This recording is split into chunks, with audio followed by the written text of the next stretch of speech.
Welcome to Pathfinder Basics for the 2nd edition. My name is Model 42, and today we are learning about money, items, their stats, and how much we can carry.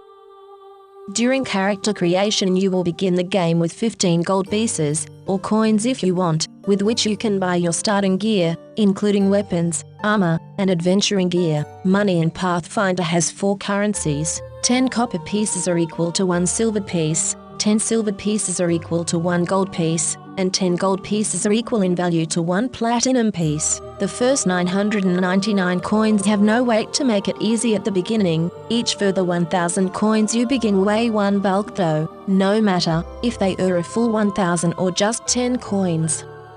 Bulk is the abstract system to tell you how heavy something is, and your character can easily carry around a bulk of 5 plus their strength modifier. If this is exceeded, you count as encumbered, which gives you the clumsy 1 condition that will reduce your dexterity modifier by 1, decreasing about 10 other rolls and DCs on your character. Also, you will lose 10 feet of movement speed, which can be devastating, though your speed can never sink below 5 feet. The absolute maximum bulk you can carry is equal to 10 plus your strength modifier. Most items have a bulk of 1, 2, or L, which stands for light. The sum of 10 light items is equal in weight to 1 bulk. The bulk of each item can be found in its entry in the core rulebook.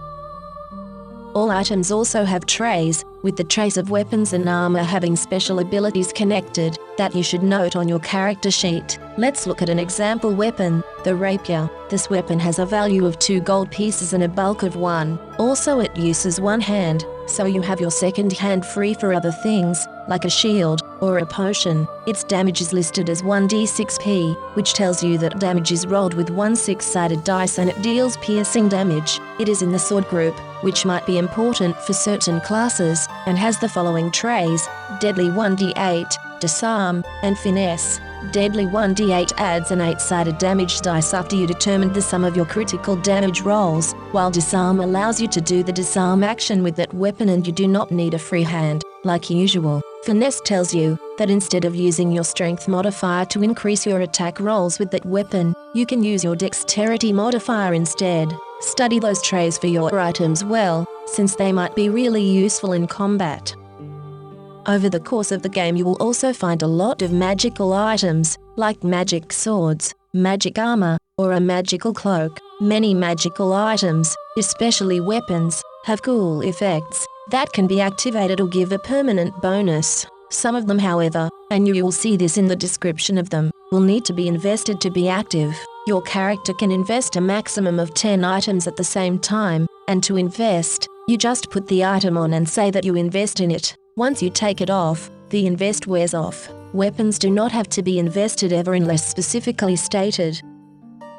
One of the things you might stumble upon is using items like potions. You can carry them around in your backpack, but can also put them into a bandolier or a pouch that you have equipped, which makes them easier to grab and saves you 1 action. Look at some adventuring gear since it might actually be more useful on second glance. You can also craft items with the skill of the same name, if you are trained of course, and if you have the formula for it, which you can obtain easily by finding or buying, but also with certain skill actions. Crafting usually takes a bit of time, but can save you around half price, as long as you do not critically fail, but that is something for another video way down the line.